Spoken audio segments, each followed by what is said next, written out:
Les premières lueurs de l'aube se lèvent sur la côte de Crimée, enveloppant la mer d'un voile de brume argentée. Tout semble calme, presque immobile, comme si le monde retenait son souffle. Les vagues viennent mourir doucement sur le rivage, caressant les pierres, ignorant encore que sous cette surface tranquille, une opération d'une précision chirurgicale s'apprête à bouleverser l'équilibre fragile du front sud.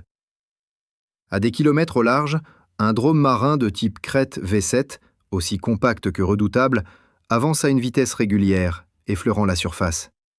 À son bord, une cargaison discrète mais létale. 8 drones FPV Ossax, un missile R-17C Spear et un microjet de reconnaissance Aquila 9. Chacun de ces noms est déjà redouté dans les rapports militaires. Pourtant, ce matin-là, aucun radar russe ne perçoit encore le danger. Les habitants des villas militaires qui bordent la côte dorment encore. Leurs fenêtres donnent sur une mer qu'ils croient sous contrôle. Mais au-delà de la ligne d'horizon, la réalité est tout autre. Une flotte d'ombre se met en place, préparant la plus audacieuse incursion électronique jamais menée sur le territoire contrôlé par Moscou. Les communications ukrainiennes se font en silence absolu. Ni interférence, ni bruit. Seulement le souffle régulier des moteurs électriques et le clignotement discret des diodes de navigation. À cet instant précis, il ne s'agit pas encore d'un assaut, mais d'une observation. Une simple reconnaissance de la côte, disent-ils. Pourtant, chaque mouvement est calculé, chaque seconde mesurée. Ce n'est pas une mission de routine, c'est le prélude d'un choc. Sur les écrans du centre de commandement, les signaux sont clairs. L'équipe d'opérateurs suit la progression du Crate V7 en temps réel. La tension est palpable. Les visages restent impassibles, mais les regards parlent d'eux-mêmes. Derrière chaque décision, une conscience aiguë. Le moindre faux pas, la moindre erreur de calcul, et l'opération pourrait virer à la catastrophe. Dans l'air flotte un sentiment de bascule, celui qui précède toujours les grands bouleversements. C'est dans ces instants suspendus que l'histoire se redessine, lentement, sans bruit, avant d'exploser. Le silence se brise soudain, non pas par une explosion, mais par un léger changement de fréquence sur les radars russes. Une signature anormale, presque imperceptible. Un hélicoptère Mi-8 est dépêché pour inspecter la zone. Son pilote survole les flots sans savoir qu'il entre dans une toile soigneusement tissée. 2 drones Ossax jaillissent du brouillard, déployant des leurres thermiques pour détourner les tirs de roquettes. Les lumières blanches éclatent dans le ciel avant de s'éteindre aussitôt, laissant le Mi-8 aveugle et désorienté. L'échange ne dure que quelques secondes, mais il marque le début d'une série d'événements que personne ne pourra plus arrêter. La Crimée, encore endormie, s'apprête à se réveiller dans un nouveau chapitre de la guerre moderne. Pendant ce temps, à terre, une patrouille de forces spéciales russes observe un mouvement inhabituel entre les falaises. À travers la lunette d'un fusil antimatière, un soldat distingue une lueur métallique, un mini-jet Aquila 9. L'arme vibre, un tir fuse, mais la cible esquive. Le drone plonge brusquement, frôlant la roche à quelques centimètres, avant de disparaître dans la pénombre. L'opérateur ukrainien, à des kilomètres de là, regarde le signal vidéo se brouiller puis se rétablir. Les données continuent d'affluer. Radar, fréquence ennemie, coordonnées GPS. Rien n'échappe à l'œil numérique. Ce n'était qu'un test, une provocation, une étincelle destinée à mesurer la vitesse de réaction adverse. Et la réponse ne s'est pas fait attendre. Le champ de bataille s'éveille, lentement mais sûrement. Les Russes activent leur système de défense, sortent les radars Zoopark 1M et les jammers Borissoglebsk 2. Le coût de ces engins se chiffre en dizaines de millions, mais leur efficacité va être mise à rude épreuve.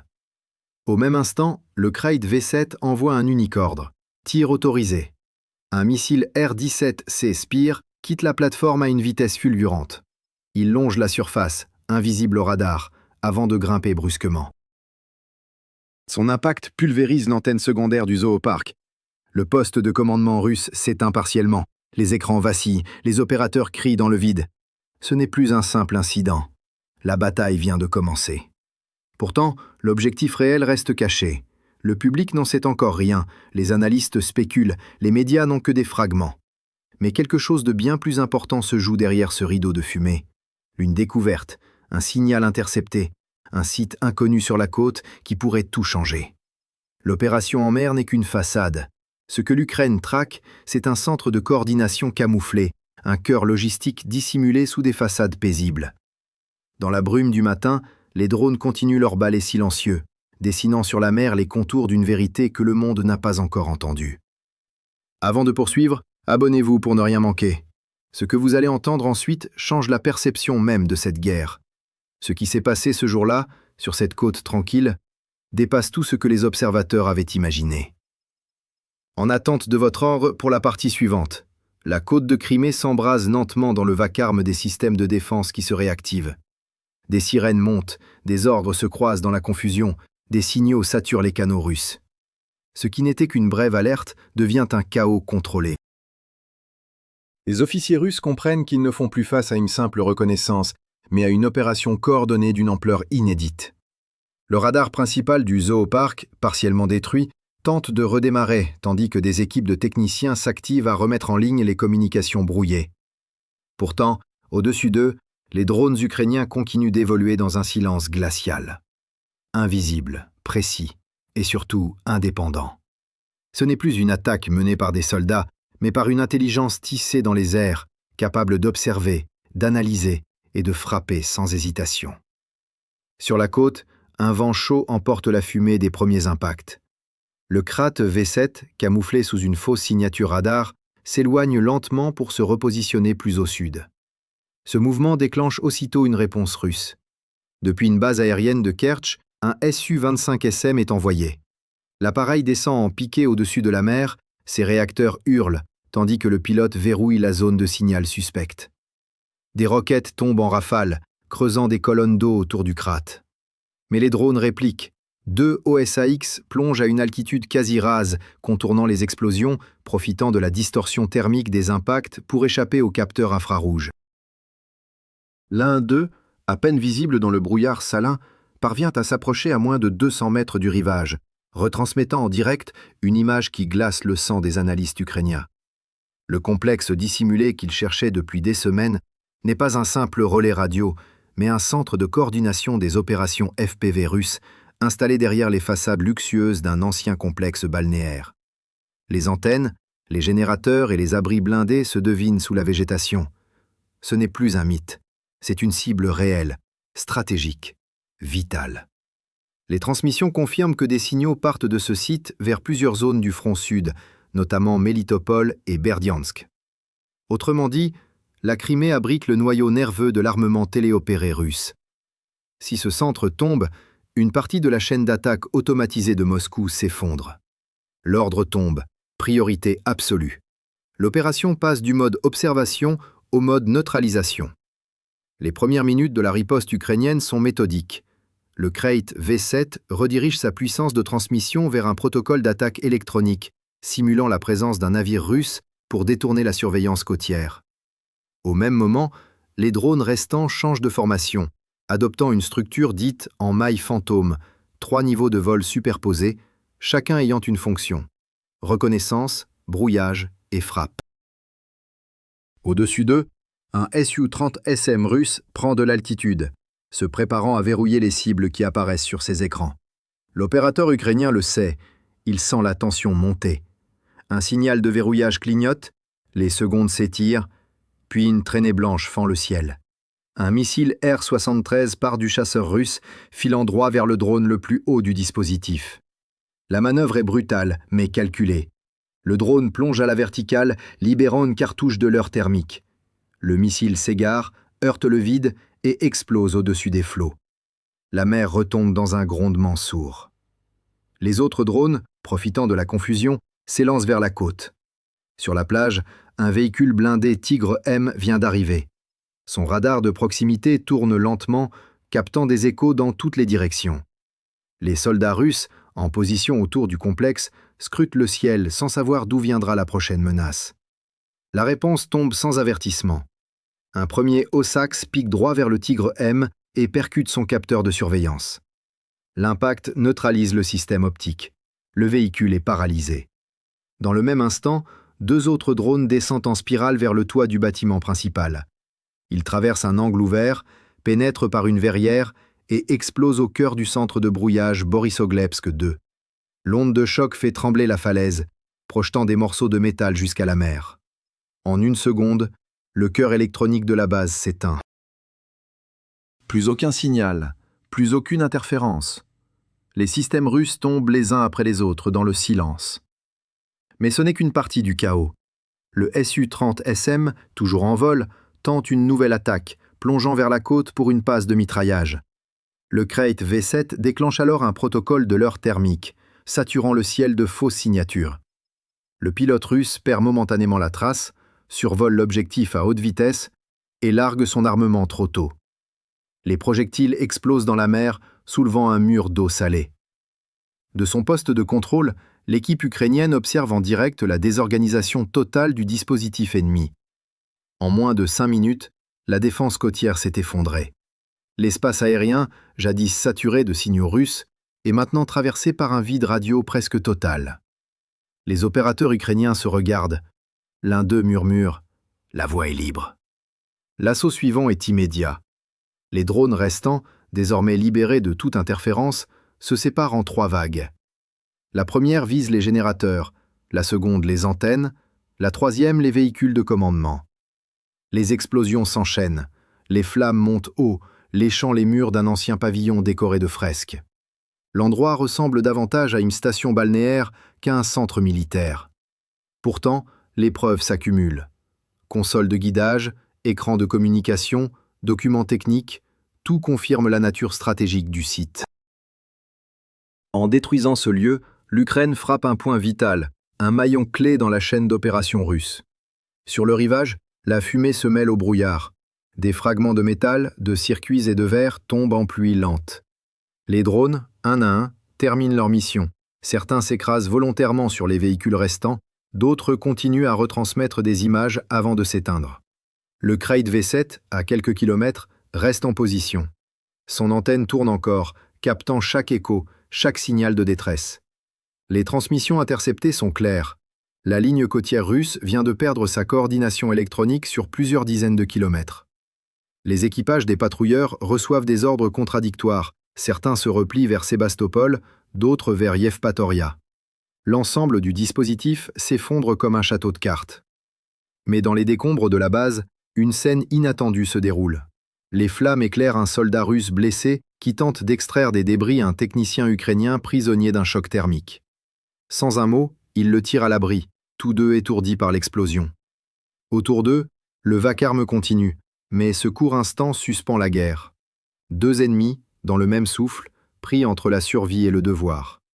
Ce fragment d'humanité traverse la tempête, invisible pour les caméras, mais bien réel pour ceux qui le vivent. Au loin, sur les hauteurs, les premières unités de secours russes arrivent, voyant la fumée monter en colonne noire vers le ciel. Le Krait V7 coupe ses moteurs et s'efface lentement des radars, sa mission accomplie. Ce que personne n'avait anticipé, c'est la portée exacte de cette frappe. Les analystes occidentaux, dans les heures qui suivent, reçoivent des signaux montrant une baisse brutale de l'activité FPV russe sur l'ensemble du front sud.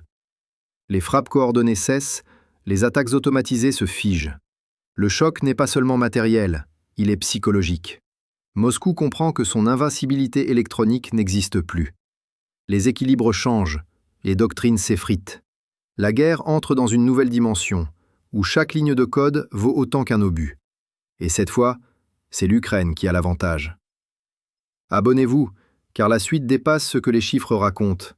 C'est l'histoire d'une riposte qui redéfinit la guerre moderne. La mer s'est calmée, mais ce calme n'est qu'une façade. Derrière les rideaux de fumée qui s'élèvent encore des ruines du centre côtier, les ingénieurs militaires ukrainiens collectent les dernières données transmises par les drones avant leur destruction. Les images, floues et instables, révèlent l'ampleur des dégâts. Ce n'était pas simplement un poste de commandement isolé, mais une infrastructure entière, reliée à un réseau de communication sécurisé qui s'étendait jusqu'à Sébastopol et Rostov-sur-le. La destruction de ce nœud a provoqué une cascade d'erreurs dans les systèmes russes. Les chaînes de relais ont été interrompues, les coordonnées de tir perdues, les transmissions brouillées. Pendant plusieurs heures, la mer Noire est restée muette. Dans un conflit où chaque seconde compte, ce silence a une valeur inestimable. À Kiev, les analystes de la direction du renseignement observent les réactions. Les communications interceptées montrent une agitation inhabituelle dans les états-majors russes. Des ordres d'urgence circulent pour rétablir les liaisons électroniques, déplacer des systèmes de brouillage de réserve depuis la région de Koursk, réorienter les radars Nebo et Podlet K1. Mais ces contre-mesures arrivent trop tard. Le réseau ukrainien a déjà exploité la brèche. Dans les profondeurs du commandement central, les écrans affichent une carte constellée de points rouges, autant de cibles désormais visibles et vulnérables. Les satellites commerciaux prêtés par des partenaires occidentaux renforcent la couverture. Ce qui se joue n'est plus une bataille isolée, mais une démonstration de ce que la guerre du XXIe siècle est devenue. Une guerre d'information, de signaux, de calculs instantanés. Sur les côtes ukrainiennes, les opérateurs qui ont piloté l'opération Krat V7 sont exténués. Certains n'ont pas dormi depuis 2 jours. Leurs visages sont marqués, mais dans leurs yeux brille la conscience d'avoir accompli l'impossible. La destruction du centre de coordination FPV russe n'a pas seulement porté un coup militaire, elle a bouleversé le rapport de force symbolique. Pendant des mois, les forces russes avaient dominé le front technologique, avec leurs brouilleurs et leurs radars de contre-drones. Désormais, cette domination vacille. Chaque rapport, chaque analyse publiée dans les heures qui suivent en Europe et aux États-Unis le souligne. Pour la première fois, l'Ukraine a brisé un pilier central de la défense électronique russe sur son propre territoire. Le message est clair. Le front n'est plus unidirectionnel. La technologie ne protège plus seulement. Elle venge. Au nord, dans la région de Tchernihiv, d'autres opérations sont en cours. L'armée ukrainienne combine désormais drones et artillerie dans un balai de précision millimétrique. Chaque obus tiré par un César français ou un Crabe polonais est corrigé en temps réel par les images d'un petit drone Laika 100 qui survole les lignes ennemies. Les Russes tentent de répliquer en allumant leur système Krasuka 4, mais les ingénieurs ukrainiens ont développé de nouvelles méthodes d'évasion de signal, des canaux multifréquences qui se déplacent comme des serpents à travers le spectre. En quelques minutes, les interférences sont contournées et les drones reprennent leur trajectoire. Les observateurs militaires étrangers, témoins de ces évolutions, parlent d'une transformation radicale du champ de bataille. Pour la première fois, la coordination entre intelligence artificielle, opérateurs humains et appui terrestre atteint une fluidité que même les grandes puissances n'avaient pas anticipée.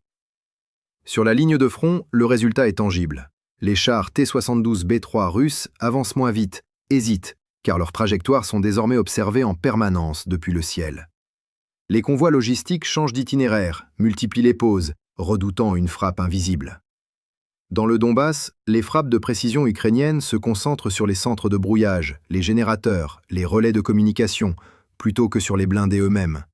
L'objectif n'est plus de détruire matériellement l'ennemi, mais de l'isoler, de le rendre sourd et aveugle. La guerre devient une question de perception, et celui qui voit le plus loin n'a même plus besoin de tirer pour gagner. Mais dans les villes proches du front, la population continue de payer le prix. À Mykolaïv, à Kherson, à Dnipro, les alertes aériennes retentissent toujours. Les frappes russes de représailles se multiplient, souvent aveugles, visant des infrastructures civiles. Pourtant, malgré les pertes et les ruines, quelque chose a changé dans l'atmosphère du pays. L'opération sur la côte de Crimée a donné à la population un sentiment de revanche morale. Sur les réseaux, les vidéos des drones filmant la destruction du complexe sont diffusées avec précaution, souvent floutées, mais leur impact psychologique est immense. L'idée d'un retour possible, d'une reconquête réelle, n'est plus une illusion. Même dans les zones les plus touchées, on parle de patience, d'endurance, de stratégie. Le peuple sait désormais que son armée peut frapper loin, avec intelligence et méthode. Pendant ce temps, en Europe, les discussions se multiplient sur la manière de renforcer le soutien à l'Ukraine. À Bruxelles, des analystes de l'OTAN examinent les résultats de la mission Krat V7, comme une étude de cas. À Londres, des officiers britanniques comparent les manœuvres ukrainiennes aux premières doctrines de guerre hybride développées au début des années 2000. À Washington, les experts du Pentagone saluent la vitesse d'exécution et la précision de l'opération. L'enjeu dépasse la simple victoire tactique. C'est la preuve que la technologie occidentale, combinée à l'ingéniosité ukrainienne, peut contrer une armée plus nombreuse et mieux équipée. Et dans les couloirs du Kremlin, ce constat résonne comme un avertissement. Dans les semaines qui suivent, des satellites commerciaux repèrent d'importants mouvements militaires russes en direction du sud de la Crimée. De nouvelles batteries S-400 sont déployées près d'Eupatoria. Des systèmes de brouillage Murmansk BM sont installés sur la côte. Et des renforts aériens venus de Voronej rejoignent les bases de Gvardeyskoye. Moscou tente de colmater la brèche, d'effacer la honte d'une frappe réussie au cœur de son dispositif. Mais les analystes savent que ce n'est qu'une réaction de panique. La supériorité électronique a été fissurée et chaque réparation coûte désormais plus cher qu'une attaque. Dans le même temps, les ingénieurs ukrainiens perfectionnent de nouveaux modèles de drones hybrides capables de se relier entre eux sans dépendre d'un centre unique.